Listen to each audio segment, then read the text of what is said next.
Se países e organizações pudessem simplesmente seguir as leis, isso seria bom.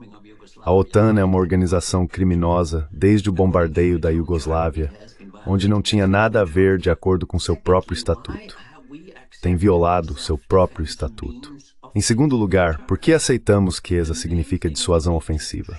A principal coisa que precisamos mudar é a ideia de que dissuadimos alguém e fazemos isso de forma ofensiva. Isso significa o mais longe possível de nós mesmos. Se eu digo a você que minha defesa aqui será capaz de destruir o Japão onde você está, já disse que considero você um inimigo. O que estou dizendo é que todo o conceito que chamamos de defesa hoje e política de segurança está errado, porque é, por definição, ofensivo. Não pode senão levar a corridas armamentistas e guerras. Tudo em que a OTAN se baseia é uma besteira intelectual.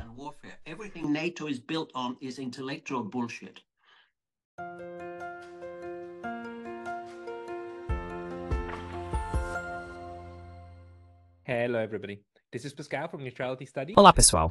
Aqui é Pascal dos Estudos de Neutralidade e hoje estou conversando com o Dr. Jan Oberg, um pesquisador de paz dinamarquês e sueco. O Dr. Oberg possui um doutorado em Sociologia pela Universidade de Lund e um doutorado honorário pela Universidade Soka em Tóquio.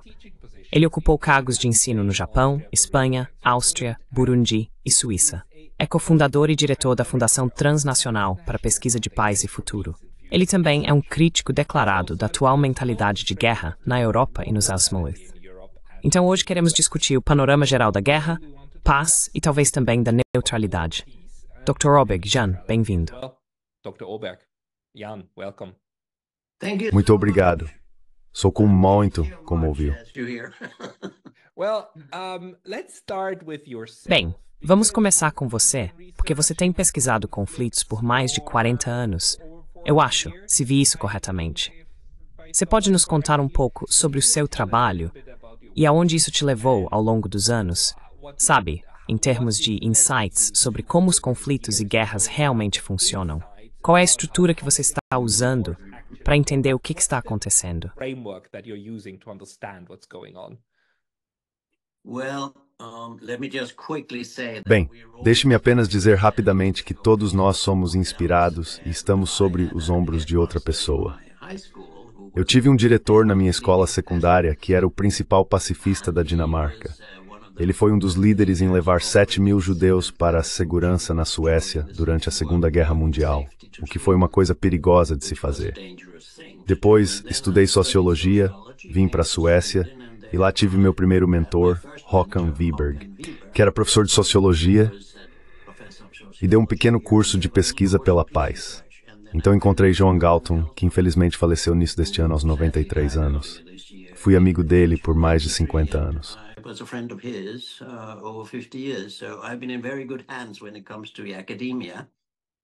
Então estive em boas mãos quando se trata de academia. Sou um forte defensor da ideia de que a pesquisa pela paz, assim como a medicina, visa reduzir os males. Neste caso, é reduzir todos os tipos de violência, o que Johan chamaria de paz negativa. Eliminar a guerra e coisas do tipo, mas também a violência de gênero, a violência contra a natureza e tudo isso. Então, os recursos liberados disso vão para a paz positiva. Tipo de potencial social as suas sociedades têm quando deixam a violência para trás. Desperdiçamos incríveis com violência hoje, particularmente especialmente no sistema EALAUSIAN, OTAN.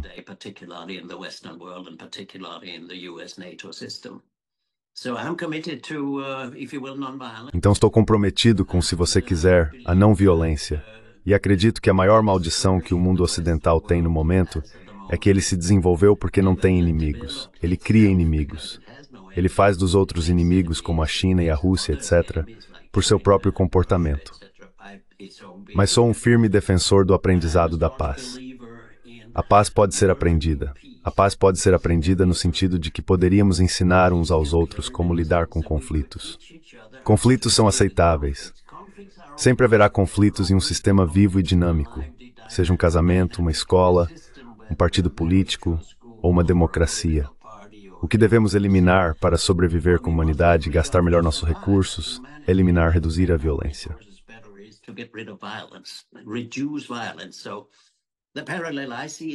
Então, O paralelo que vejo é a medicina.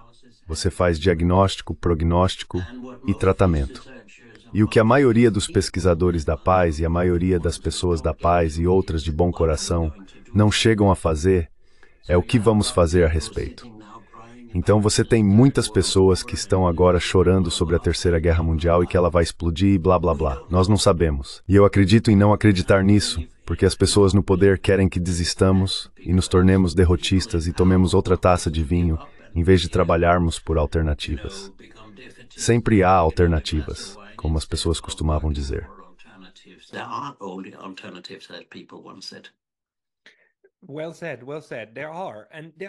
Bem dito, bem dito. Existem ideias sobre o que fazer.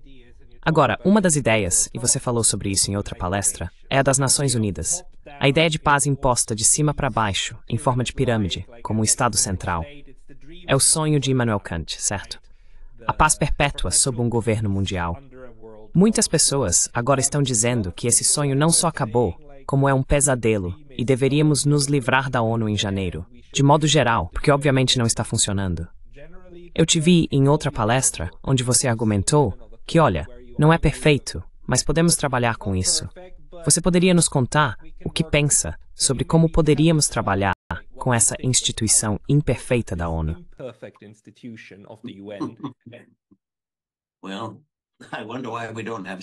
Bem, eu me pergunto por que não temos discussões semelhantes sobre a OTAN, que não funciona, etc., e a maioria dos governos que também não funcionam de acordo com os desejos das pessoas.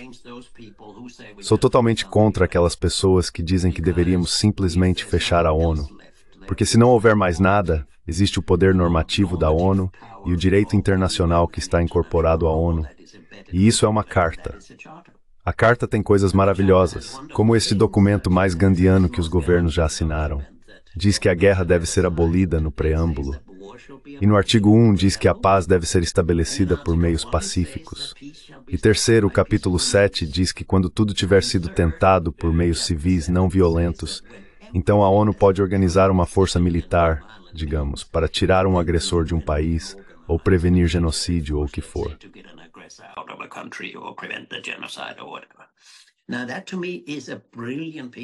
Para mim, isso é um documento brilhante. E se não tivermos isso, se descartarmos tudo, então estaremos, sabe, eu não diria na selva, porque a selva é um sistema mais bonito, um sistema orgânico, bem organizado, mas você sabe o que quero dizer. Teremos um mundo dos Estados-Unidos em vez de um mundo da ONU. Então você pode voltar ao primeiro secretário-geral das Nações Unidas, o norueguês Trygve Lie, e ele disse o que é provavelmente, na minha opinião, o mais fundamental sobre a ONU. A ONU nunca será mais forte ou melhor do que os Estados-membros querem que ela seja. Então, para aqueles que querem ter uma discussão sobre a ONU, eu digo a eles, vamos ter uma discussão sobre como seu país, como membro da ONU, todos os dias, 24 horas por dia, viola a Carta da ONU. Faça o que deve como membro da ONU, e a ONU será uma organização brilhante.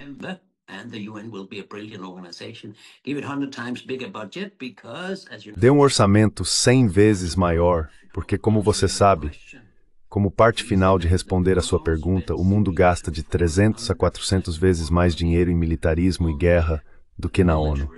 Agora, eu trabalhei com a ONU aqui e ali. Não fui empregado, mas trabalhei, por exemplo, na ex-Iugoslávia.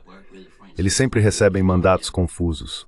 Eles recebem alguns soldados muito ruins dos Estados-membros. Eles recebem algum tipo de, você sabe, podemos cancelar tudo se você não fizer o que queremos. E eles têm essa agenda estúpida para a paz, que dizia que a paz poderia ser imposta por meios violentos, etc. Eu trabalhei contra isso nos bastidores, mas eles conseguiram isso. Há muitos problemas com a ONU, mas pelo amor de Deus, antes de ter algo melhor, melhore até ter algo melhor. Não a descarte.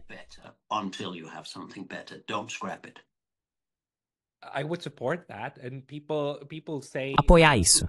E as pessoas dizem que o direito internacional é tão ultrapassado quanto a ONU porque não funciona. Mas preciso te perguntar, então, o problema de não funcionar como deveria, o que você diz sobre isso? E em segundo lugar, você está certo. A Carta da ONU é um documento maravilhoso e proíbe a guerra e assim por diante. Mas ela traz isso de volta. Ela insere isso novamente através do artigo 51, pela porta dos fundos, dizendo que, Você sabe, os países ainda têm permissão para se defender violentamente e, pior ainda, se defender coletivamente. Que é o que todos os países da OTAN estão pregando agora, certo? Estamos apenas ajudando a Ucrânia a se defender de acordo com o artigo 51 da Carta da ONU. E toda a maldita guerra desde a Segunda Guerra Mundial foi travada basicamente mais ou menos com a desculpa do artigo 51. Como podemos corrigir isso? How can we rectify that one?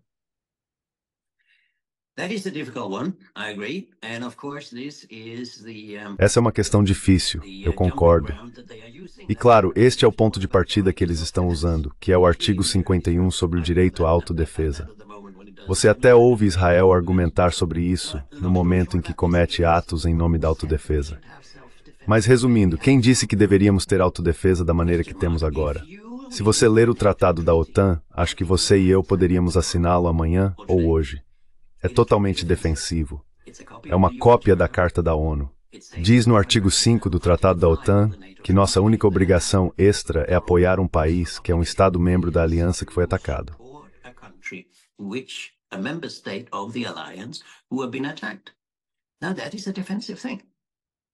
Agora, isso é uma coisa defensiva. Essa é a primeira coisa. Novamente, se países e organizações pudessem simplesmente seguir as leis, isso seria bom. A OTAN é uma organização criminosa desde o bombardeio da Iugoslávia, onde não tinha nada a ver de acordo com seu próprio estatuto. Tem violado seu próprio estatuto, e alguém em algum lugar no sistema internacional deveria investigar a OTAN por 25 anos de ter quebrado sua própria agenda, seus próprios estatutos. Isso é uma coisa séria. Em segundo lugar, por que aceitamos que autodefesa significa dissuasão ofensiva? A maioria dos países argumenta hoje que minha defesa consiste em ser capaz de te matar a 5.000 quilômetros de distância com meus mísseis.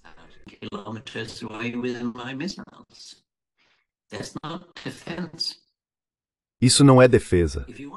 Se você quer dissuadir, deve ser defensivo. Se você quer ter defesa, e enquanto for uma democracia onde algumas pessoas querem portar armas, temos que aceitar que há algumas pessoas que portam armas, e, portanto, você deve ter uma defesa combinada. Mas a principal coisa que precisamos mudar é a ideia de que dissuadimos alguém e fazemos isso de forma ofensiva. Isso significa o mais longe possível de nós mesmos. Se eu digo a você que minha defesa aqui será capaz de destruir o Japão onde você está, já estou dizendo que considero você um inimigo.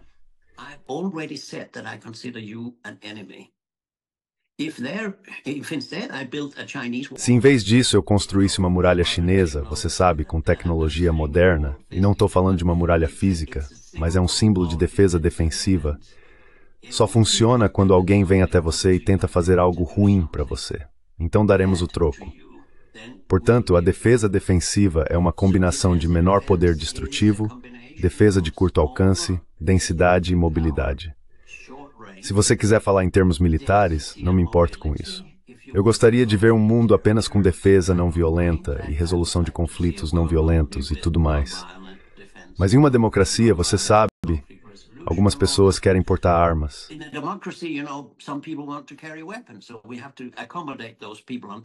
Então, temos que acomodar essas pessoas até que todos caiam em si e decidam que não precisamos de um exército como a Costa Rica ou algo assim. Mas o que estou dizendo é que todo o conceito que chamamos de defesa hoje e política de segurança está errado, porque é por definição ofensivo. Isso só pode levar a corridas armamentistas e guerras. Tudo em que a OTAN se baseia é um absurdo intelectual. Não pode fazer a paz com essa teoria de dissuasão ofensiva. E então, acrescentando, você sabe que todo país ao redor do mundo é nosso inimigo. Porque, como disseram sobre a China, no momento em sua página inicial, é um desafio, porque eles são diferentes de nós e têm valores diferentes dos nossos.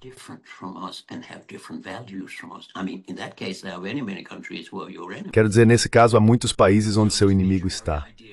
Então, essa ideia missionária é doentia, mas se adequa à ideia de dissuasão ofensiva, e isso cria inimigos. Enquanto a autodefesa, de acordo com o artigo 51, poderia ser construída de forma que fosse apenas autodefesa até que possamos eliminar completamente o militarismo. Finalmente, deixe-me citar Johan Galtung. Não comece com segurança levando a paz. Comece. Faça a paz e assegure-a por meio de defesa alternativa civil e militar. Você sabe, temos uma discussão sobre segurança o tempo todo. No mundo ocidental hoje, você não pode mencionar a palavra paz. Você não pode dizer a palavra paz.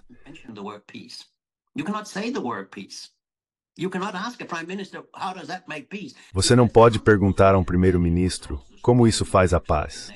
Porque a resposta será, como também foi o argumento de Stoltenberg da OTAN, o caminho para a paz é a guerra. Quero dizer, estamos em uma cultura doente, que pensa assim, mas há muitas alternativas, mas não devemos discuti-las. Existem muitas maneiras de garantir e fazer a paz no mundo que poderíamos seguir, mas o complexo militar-industrial, mídia acadêmico, MIMAC, nos impede de fazer isso. Também por causa da influência que eles têm na mídia para fazer você acreditar que a única maneira de resolver a Ucrânia é bombardeando, ocupando e até arriscando uma guerra nuclear. Very well said, very well said. The thing that doesn't Muito bem dito, muito bem dito. O que não consigo explicar para mim mesmo é como dentro desse quadro que você acabou de expor para nós, que muitas pessoas no Ocidente coletivo, se quisermos usar esse termo, certamente na Europa e na América do Norte, especialmente nas universidades onde ensinam relações internacionais e estudos de segurança, o que não entra na minha cabeça, ou o que eu não entendo, é porque nesse ambiente é bem compreendido e é um princípio básico que o dilema de segurança é uma realidade. E o dilema de segurança é, claro, o que dá origem a isso. Minha defesa ofensiva é sua ameaça. My offensive defense is your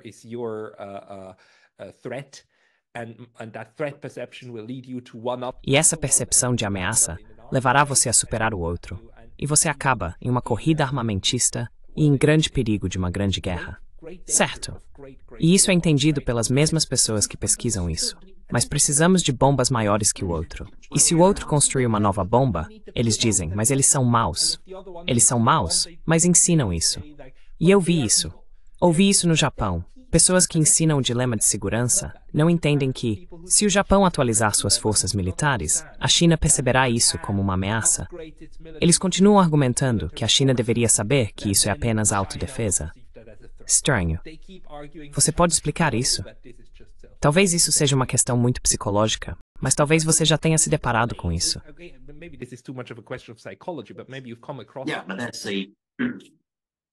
Sim, mas vamos ver. Não, é muito uma questão de psicologia, porque você constrói a imagem com cidadãos de que estamos ameaçados, de que há inimigos por toda parte. Quero dizer, deixe-me citar um dos argumentos mais bizarros e absurdos de todos. Algumas semanas atrás, a primeira-ministra dinamarquesa teve a coragem de dizer, ela é uma mulher social-democrata, ela teve a coragem de dizer que se não pararmos o Hamas no Oriente Médio, eles virão para a Dinamarca também. Sabe, esse é o nível em que estamos. Então há uma psicologia nisso, chama-se fearologia. Se você faz as pessoas, através da mídia, através dos esforços conjuntos do MIMAC, que mencionei, o Complexo Militar Industrial, mídia acadêmico, acreditarem que estão ameaçadas, elas aceitarão qualquer coisa.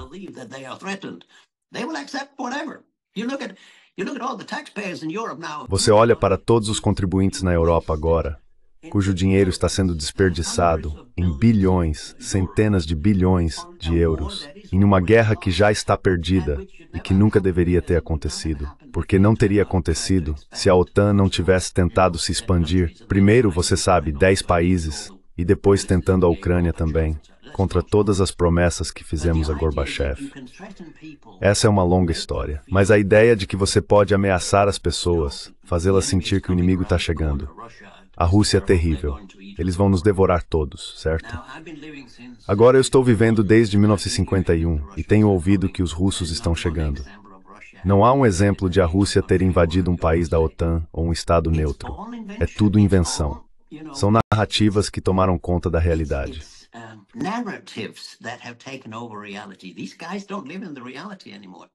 Esses caras não vivem mais na realidade.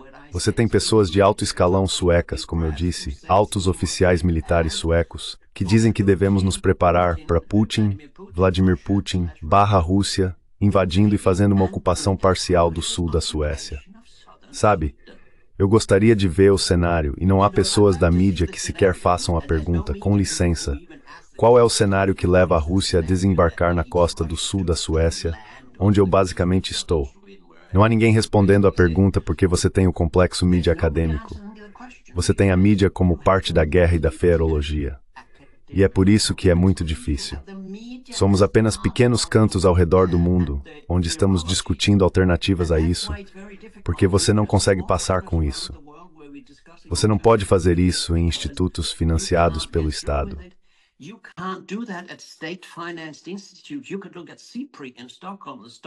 Você pode olhar para o CIPRI em Estocolmo, o Instituto Internacional de Pesquisa da Paz de Estocolmo. Eles não fazem mais pesquisa de paz, se é que já fizeram, mas certamente não fazem agora. Eles fazem estudos de segurança. Você pode até ver isso no topo da página inicial deles. Agora diz que é uma fonte líder em segurança internacional. A paz foi deixada de lado. E eles estão trabalhando com a Conferência de Segurança de Munique, etc. Quero dizer, Alva Myrdal, que foi a mente por trás disso, que o iniciou, a quem tive a honra de conhecer algumas vezes, deve estar se revirando no túmulo. A maioria dos institutos de pesquisa da paz na Escandinávia não faz pesquisa de paz no sentido que eu defini como redução da violência. Então, não é tão estranho que isso seja difícil, porque eles têm um monopólio em dizer aos cidadãos que vocês devem temer, e nós cuidamos da sua segurança, se vocês nos pagarem com o dinheiro dos seus impostos e o suficiente dele.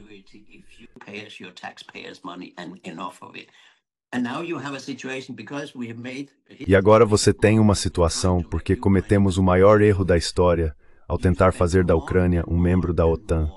Você gasta cada vez mais em uma guerra que não terá sucesso, e não terá sucesso em dividir a Rússia e todas essas ideias bizarras. Mas quem paga a conta? É por isso que acho que um movimento muito eficaz seria um movimento pela paz que se recusasse a pagar aquela porcentagem do orçamento nacional do país que vai para o militar, colocasse em um fundo e dissesse, quando você se comportar e fizer a segurança das pessoas, segurança da qual podemos ver um resultado, então quando você fizer a paz, pagaremos o que está lá. Até lá, os militares podem fazer vendas de bolos e vender café e coisas assim, para financiar as guerras que querem ter.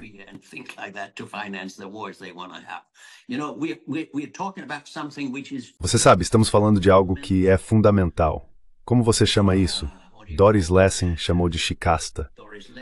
Sabe, o grande mal-estar da civilização é que acreditamos no militarismo. E agora isso está acontecendo porque os Estados estão em declínio e o Império está em declínio.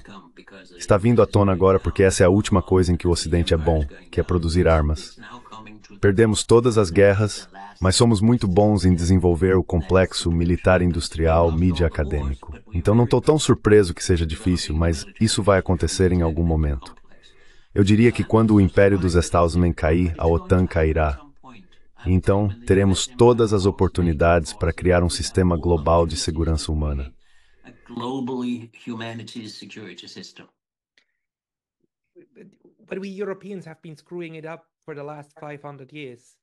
Mas nós, europeus, temos estragado tudo nos últimos 500 anos.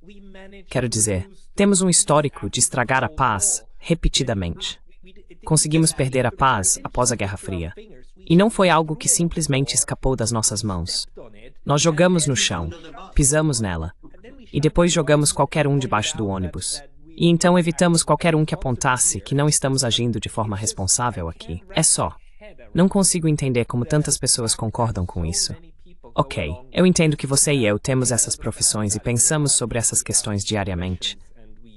Mas é tão fácil alimentar narrativas tão tolas, versões tão estúpidas da realidade. Such dumb narratives, such stupid versions of reality, like the Russians are the baddies and the Ukrainians are the goodies. Como se os russos fossem os vilões, os ucranianos os mocinhos, e os americanos o cavaleiro branco em um cavalo branco brilhante ou algo assim, sabe? Essa narrativa de vitimização, a narrativa de vitimização dos israelenses, de tipo, não. Esse genocídio é necessário, porque eles estão apenas se protegendo contra o mal que só quer matar aleatoriamente pobres judeus, sabe? É tão bobo, e é tão obviamente bobo. E, na verdade, uma grande parte do mundo vê isso. E os europeus? Nós apenas, não todo mundo, quer dizer, 25, 30% não concordam, mas 70% apenas acenam e dizem sim, é disso que precisamos. Por quê? Por quê? Why? Você poderia acrescentar isso, que é novo. Concordo totalmente com você. A OTAN deveria ter sido abolida em 91 porque o Pacto de Varsóvia e a União Soviética desapareceram. E eu me lembro, quando escrevi minha dissertação nos anos 70, fui até a OTAN como um jovem estudante e entrevistei pessoas lá. Não no nível mais alto, mas em um nível razoavelmente alto. Todos disseram a mesma coisa. Eu venho de uma geração, meus pais sabiam o que era guerra. Estou aqui na OTAN porque não queremos que isso aconteça novamente. Nunca deve haver guerra novamente. E a principal coisa é, ou a razão pela qual estamos aqui, é a União Soviética e o Pacto de Varsóvia. E assim, logicamente, cheguei à conclusão de que a OTAN desapareceria quando o Pacto de Varsóvia e a União Soviética desaparecessem. E essas quedas, é claro, giram particularmente em torno da reivindicação chamada Nem um Centímetro, 550 páginas.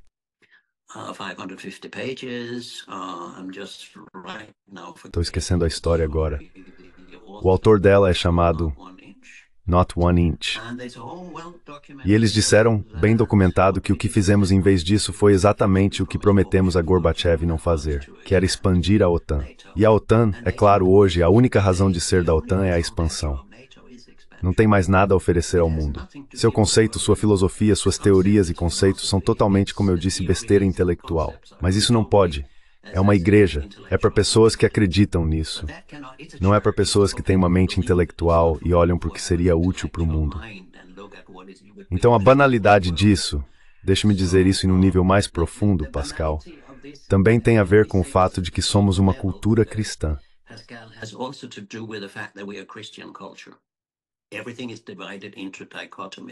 Tudo está dividido em dicotomias, bom e mal, esquerda e direita.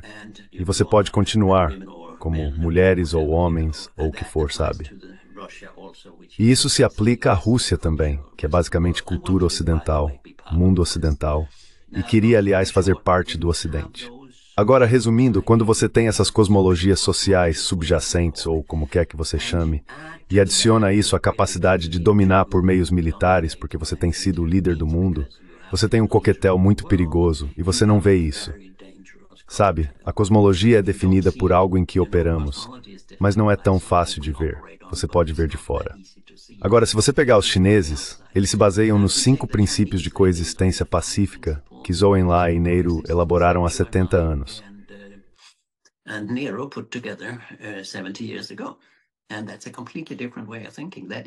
E essa é uma maneira completamente diferente de pensar. Isso é não interferência no sistema político de outra pessoa. É por isso que você não vê os chineses exportando hoje a ideia de, você sabe, sistemas de partido único, ou economias mistas, ou confucionismo. Eles simplesmente dizem, não nos importamos com o tipo de pessoas que vocês são, mas podemos fazer negócios juntos e podemos obter benefícios. Podemos fazer um ganha-ganha com uma espécie de compartilhamento igual dos benefícios. É uma maneira completamente diferente de agir. É uma maneira de pensar muito mais defensiva. Os chineses não construíram bases ao redor do mundo. Os americanos têm 650 bases em 130 países. Você pode continuar assim. Quero dizer, acho que para responder a sua pergunta sobre como isso é possível.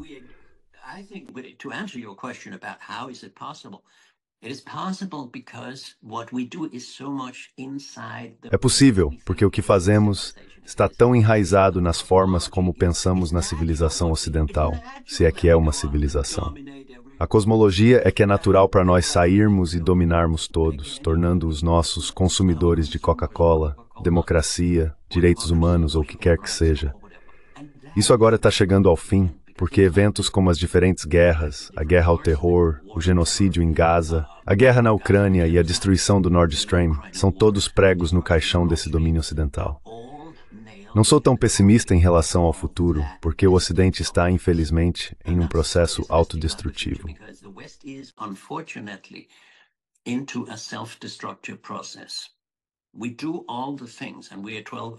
Fazemos todas essas coisas e somos 11, 12% da humanidade. Todos os outros 88% veem o que fazemos em Gaza e dizem que não podemos liderar o mundo no futuro. É muito triste. É muito, muito triste. Nunca fui anti-ocidental. Sou um produto da cultura e cosmologia ocidentais e vejo apenas autodestruição. Os chineses e os russos não serão destruídos por isso. Nós vamos nos destruir porque temos todas essas imagens. Desperdiçamos nosso dinheiro com militarismo e nossas sociedades vão se desintegrar. Não há nada que funcione no mundo ocidental hoje em dia. Não me lembro de ter estado em um trem na Suécia que saia no horário. Funcionava quando cheguei à Suécia há 52 anos. Havia ordem e as coisas funcionavam. Hoje não funciona.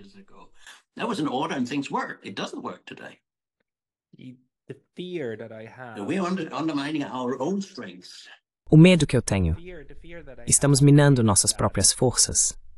O medo que eu tenho é que a própria cosmologia ocidental, e acho que essa é uma boa expressão disso, embora altamente violenta e bastante destrutiva, e até certo ponto autodestrutiva, é extremamente boa em criar o próprio ambiente que ela mesma evoca, sabe? Para criar seus próprios inimigos, certo? Isso é parte do que essa cosmologia precisa, certo? Você precisa de um inimigo. Você precisa de um outro significativo. E, infelizmente, é bastante boa em formar esses. E assim como vemos agora, sabe, o Ocidente basicamente aprova um ataque à Rússia. E então a Rússia responde com um novo tipo de míssil. E então o Ocidente diz, veja, nós dissemos que eles são tão maus. Eles são exatamente os inimigos que dissemos que são. E fazem o mesmo com os chineses. Exatamente. Então isso atrai os outros, certo? Então você não está preocupado que possamos nos levar à Terceira Guerra Mundial que nós mesmos evocamos? We might land ourselves in the Third World War that we conjure up ourselves. Yes, I am. And I've always made the Sim, eu sou. E sempre fiz a comparação provavelmente provocativa. O que Hitler teria feito em seu bunker em Berlim se tivesse armas nucleares? Você sabe, Gorbachev era uma pessoa muito decente e visionária. Ele sabia que seu sistema estava caindo e queria trabalhar com o Ocidente. Eu o considero um grande estadista, embora ele tenha cometido alguns erros sob os olhos dos chineses. Ele cometeu o terrível erro de implementar um sistema multipartidário e tudo mais. Essa é uma longa história, mas ele reconheceu que seu sistema vivia lothar morpefis, incluindo na feita questão, mostrar Sakharov livre, etc. letting Sakharov be on free food, etc.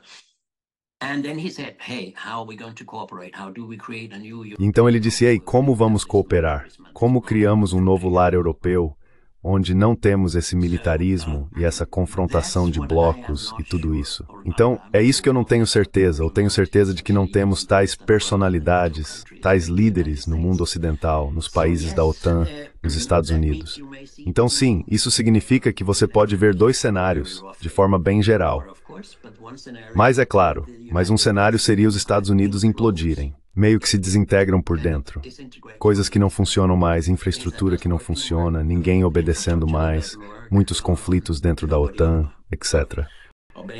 O outro, é claro, é o cenário de explosão.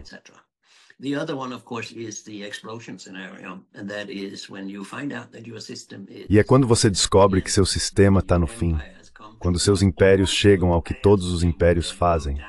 Eles caem. Não há império que dure para sempre. E este, aliás, será o último, porque os chineses não são tão estúpidos a ponto de construir um novo império e tentar governar o mundo. Não está nos genes deles, não está na cosmologia deles fazer isso. Então você pode ver alguém sentado na Casa Branca explodindo tudo, sabe? Lançando armas nucleares táticas em outro lugar. E quando falamos sobre a Europa, devo dizer, me pergunto o que para mim é um enigma ainda maior do que você mencionou antes.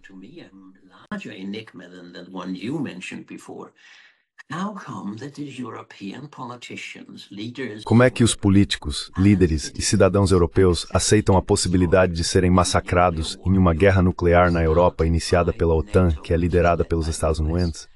Você sabe, se, Deus me livre, a Ucrânia levar a uma troca de armas convencionais muito sérias ou armas nucleares táticas na Europa, somos nós que pagaremos o preço, não os americanos.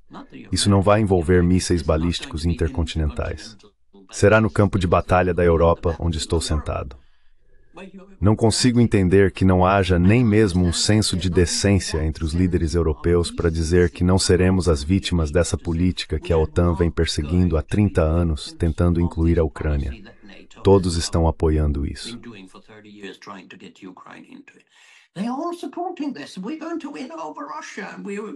Vamos vencer a Rússia e vamos fazer da Ucrânia parte da OTAN e tudo mais. Está completamente dentro da narrativa. Não tem nada a ver com a realidade. E quando uma civilização inteira e pessoas no poder, pessoas que têm toneladas de armas, incluindo armas nucleares, não estão mais usando análise racional, mas sim um pensamento coletivo emocional, então é perigoso. E não estou aqui dizendo que não é perigoso, mas me recuso a ser dissuadido pelo perigo e desistir. É por isso que vejo o trabalho como pesquisador diz, existem 300 alternativas a essa regra.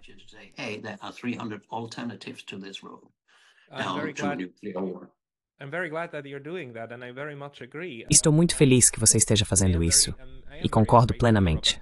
Tenho muito medo de que a Europa, no momento, esteja nesse momento ideológico, que, na verdade, a grande Europa tem de vez em quando. E, na verdade, não apenas a Europa, mas a Eurásia em geral. Talvez seja algo geral. Existem momentos ideológicos em que civilizações inteiras começam a se destruir. Os russos fizeram isso entre 1917 e a década de 1950, com a Revolução Bolchevique, e também a purga de seu próprio povo. Os chineses também fizeram isso.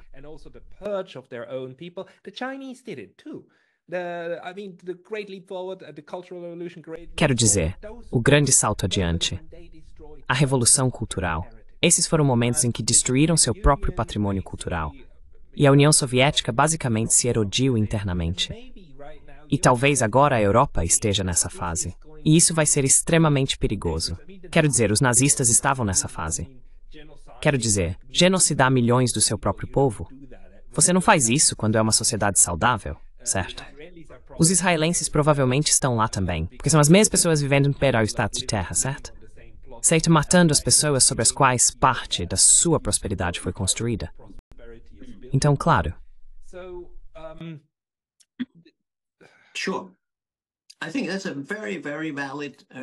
Acho que essa é uma comparação global muito válida que você está fazendo. Por que os impérios caem? Eles caem não apenas porque são conquistados ou invadidos por outra pessoa, mas por causa de fatores internos. Eles exageram em algo, tornam-se autodestrutivos. E temo que ninguém na esfera política ocidental, quero dizer, na esfera política formal, veja o quanto tudo isso é autodestrutivo no momento. Não acho que a senhora von der Leyen tenha ideia de nada, mas vamos vencer, não importa o preço. O primeiro-ministro dinamarquês que mencionei tem a mesma atitude. Agora, como você sabe, Suécia e Finlândia são membros da OTAN.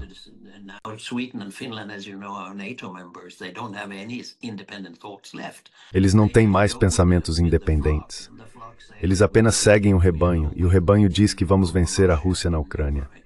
Isso pode dar terrivelmente errado, mas também pode simplesmente desmoronar para eles. É o que ainda espero.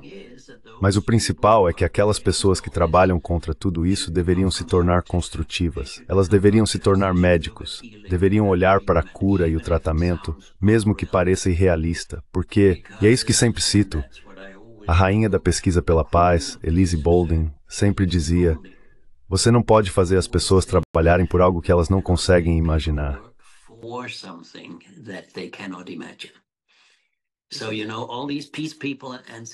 Então você sabe, todas essas pessoas da paz, especialistas em segurança e outros que se reúnem e fazem seminários nessas semanas e meses sobre, você sabe, a Terceira Guerra Mundial e a guerra nuclear e que está chegando em breve e tudo isso, eu digo, calem a boca, isso não é útil. Primeiro, você não sabe o que desencadeará uma guerra nuclear. Segundo, você não sabe que isso acontecerá. Terceiro, pense em outra coisa, seja mais construtivo, porque quanto mais você fala sobre o risco de guerra nuclear, mais você apoia o complexo militar, industrial, mídia acadêmico e todos os desgraçados que estão militarizando essa cultura até a morte. Você está participando porque lhe falta criatividade sobre possíveis alternativas.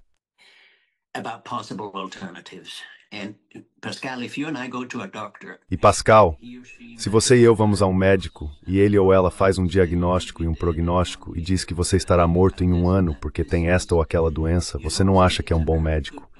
Você irá a outro e dirá, doutor, o que pode ser feito para que eu não morra? E é isso que as pessoas do Movimento pela Paz e outros deveriam começar a fazer. E eles não são movimentos pela paz. Eles são movimentos antimilitaristas. Parece que estou sendo muito crítico. Eu sei que é parte da mesma coisa. Você tem que fazer um pensamento crítico. Você tem que fazer um diagnóstico do que acontecerá se isso continuar. E então você tem que propor alternativas.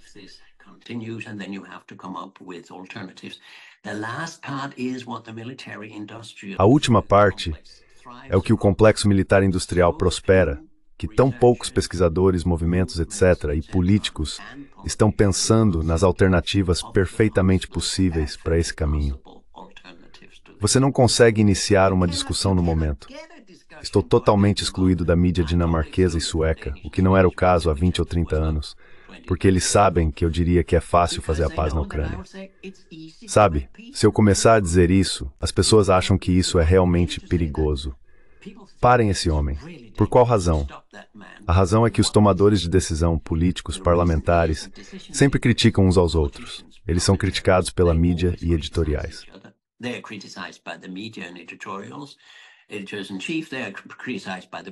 Os editores-chefes são criticados pelo povo. A crítica não muda o mundo.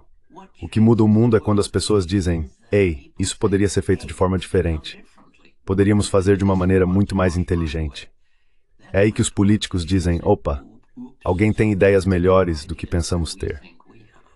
Então eu sempre cito, e desculpe se você já me ouviu dizer isso antes, mas acho que é um diagnóstico tão preciso do nosso tempo.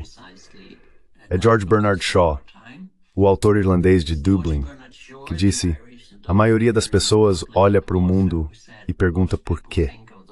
Por que existem todos esses problemas? O que deveríamos fazer é olhar para o mundo como ele poderia ser e perguntar por que não. É isso que eu faço. E é isso que eu acho que a pesquisa pela paz trata. That's what I do, and that's what I think peace research is about. É uma boa abordagem. E já que você está usando a metáfora médica, gostaria de compartilhar minha motivação básica para fazer o que faço, que é ver a guerra como um câncer. E se o câncer ficar muito grave, ele devorará todo o corpo da humanidade. E existem 2 abordagens para lidar com isso. Uma é tentar curar o câncer e fazê-lo desaparecer completamente, que para mim é a abordagem das Nações Unidas. De cima para baixo, vamos nos livrar da guerra. A outra maneira é uma forma mais antiga, mas que não estamos mais usando, que é tentar isolá-lo. Não tente eliminá-lo com radiação. Tente garantir que ele não se espalhe. E a neutralidade é, na verdade, o antídoto para isso. Se você espalhar cordões sanitários de neutralidade, talvez não se livre de todas as guerras, mas elas podem permanecer pequenas e locais e se resolverem porque perderão força. O que você pensa sobre isso? What is your thought on that?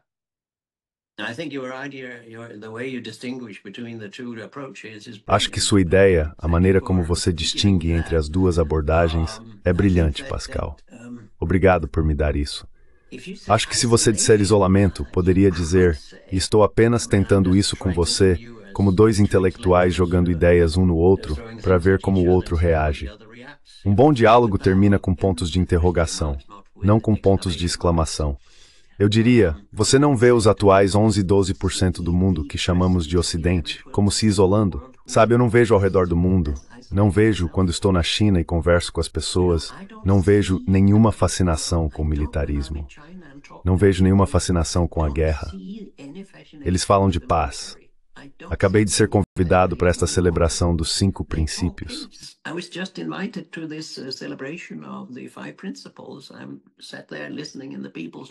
Estou sentado lá ouvindo no Salão do Povo o presidente Xi Jinping e o ministro das Relações Exteriores, etc., todos falando por horas sobre paz, como estruturar o mundo para que possamos ser mais pacíficos, como não dominar outros países, etc. E as pessoas dizem, ok, você é pago pelo Partido Comunista. Não, não sou.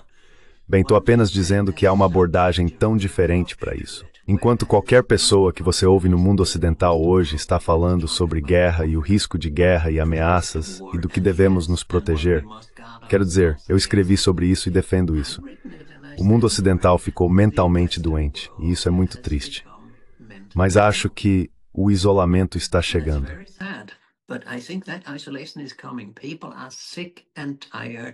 As pessoas estão cansadas de ver 650 bases dos Estados Unidos ao redor do mundo. Vá para Okinawa, perto de onde você está. Eu estive lá. Então, resumindo, o militarismo, quando passa dos limites, quando está super desenvolvido, será seu próprio câncer se consumindo. E então você pode dizer que isso é muito triste. E sim, se o Ocidente não tiver a capacidade intelectual de se resgatar da supermilitarização, de se militarizar até a morte, então não há nada que possamos fazer a respeito. É apenas mais um império caindo. E como eu disse, será o último, porque não está nos genes dos japoneses ou dos chineses construir impérios. Porque o império é construído com base no pensamento missionário.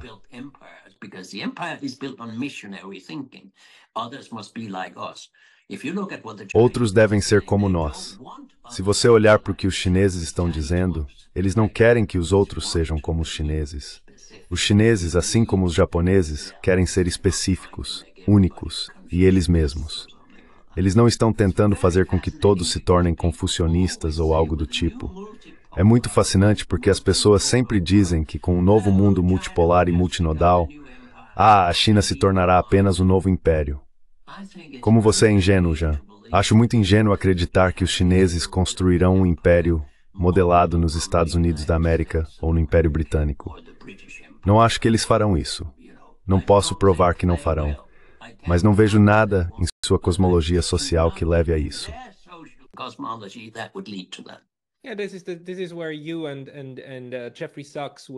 Este é o ponto em que você e Jeffrey Sachs concordariam e onde vocês se opõem a John Mearsheimer. Porque John Mearsheimer, apesar de toda sua análise brilhante, que está enraizada na realidade e no reconhecimento real dos diferentes atores e seus fatores motivacionais, ainda assim, no final das contas, projeta motivações europeias nos chineses. É por isso que ele acha que eles agirão exatamente como os europeus. Tenho o maior respeito por ele, mas acho que ele está errado nesse ponto. Então isso é muito útil. This is very useful. The question then just is, how can we... A questão então é, como podemos, e por nós, quero dizer realmente o nós, como você e eu, além de todos que estão ouvindo na China, na Indonésia, na Tailândia, mas também nos Estados Unidos, no Reino Unido e na Europa, as pessoas que realmente compartilham essa visão. Como ajudamos a colocar o antigo Império Euro-Americano para descansar de uma maneira pacífica, deixá-lo de ser pacificamente, mais ou menos da mesma forma que a União Soviética se desfez pacificamente sem, você sabe, explodir? Para mim isso é como ovos crus. E se um deles cair, então boom. Então como não deixamos ovos caírem?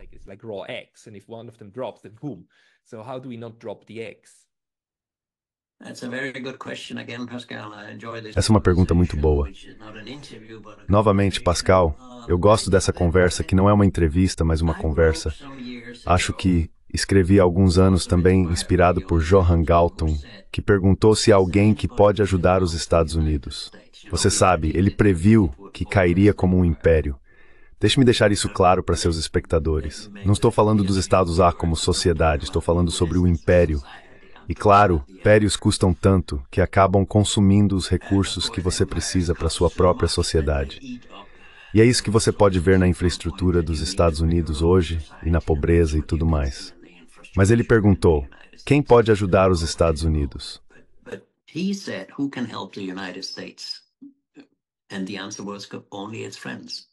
E a resposta foi apenas seus amigos. E eu acho que, infelizmente, os amigos dos Estados Unidos, que basicamente são a Europa e os aliados nos países da OTAN, não são capazes de fazer isso. Pensei nisso alguns anos atrás. Achei que era uma boa ideia, um bom ponto de vista. Bem, você pode dizer a um amigo que ele está no caminho errado, que está bebendo demais ou gastando demais em armas, mas não tenho certeza porque a Europa provou, se não antes, que não tem uma política independente dos Estados Unidos. Ela aceita, você sabe, coisas como a destruição do Nord Stream, aceita as sanções, etc. Então estou bastante pessimista quanto a isso.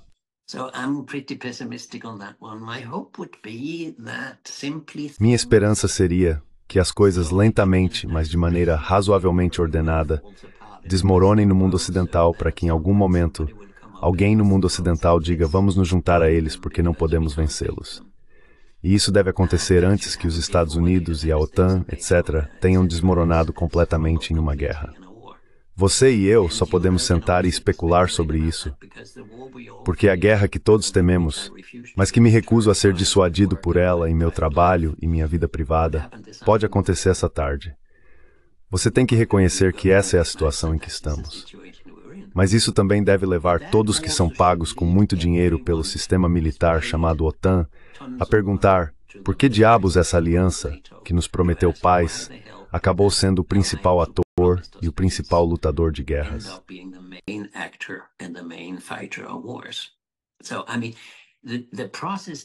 Então quero dizer, o processo pode ser algo que faz as pessoas pensarem, nos disseram blá blá blá blá, e hoje estamos na situação oposta. Nos disseram que a paz viria com dinheiro e armas. Não vem. E como alguém disse, se armas fossem um caminho para a paz, já teríamos tido paz há muito tempo. Então, a primeira coisa é a autorreflexão. O que deu tão errado em comparação com o que nos foi dito? E a outra coisa será sentar e ter seminários futuros. Será fazer livros brancos. Será falar apenas sobre alternativas. A razão é que enquanto falamos sobre a guerra, estamos dentro da agenda e do discurso dos militaristas. E estamos em uma posição defensiva, dizendo que somos contra a adesão da Suécia à OTAN, ou somos contra esta arma, ou somos contra a guerra, somos contra isso e aquilo. Eles definem a agenda.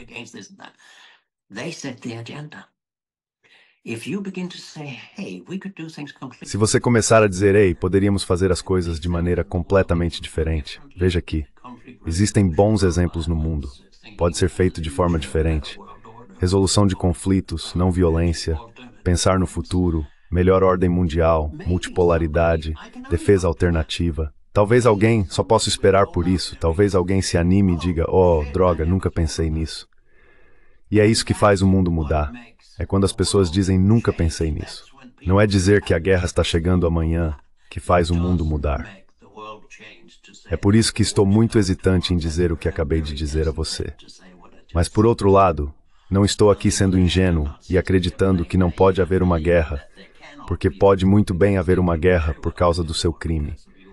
Não por causa da Ucrânia, desculpe, mas pela formação de conflito que levou à guerra na Ucrânia. Deixe-me ser preciso. Não, concordo completamente. No, completely agree. This is probably where we just Provavelmente é aqui que, em algum momento, temos que usar um conselho que recebi do meu melhor professor de filosofia na graduação.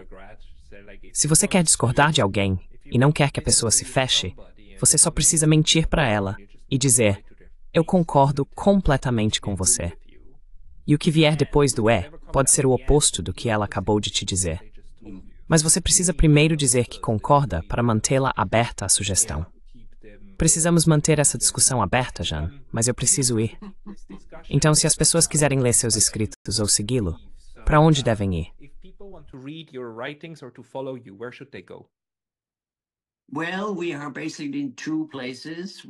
Bem, estamos basicamente em 2 lugares. Estamos em Transnational Live, nossa página principal, a página da Fundação com arquivos desde 1986, quando começamos esse trabalho, que é dedicado ao artigo 1, fazendo a paz por meios pacíficos. É para isso que estamos aqui. E então temos uma presença em rápido crescimento no Substack, também agora com muitos vídeos, porque pertenço ao grupo crescente de pessoas que foram expulsas do YouTube, assim como do Vimeo. Você não pode fazer login, não pode fazer isso. Então colocamos todos os vídeos lá.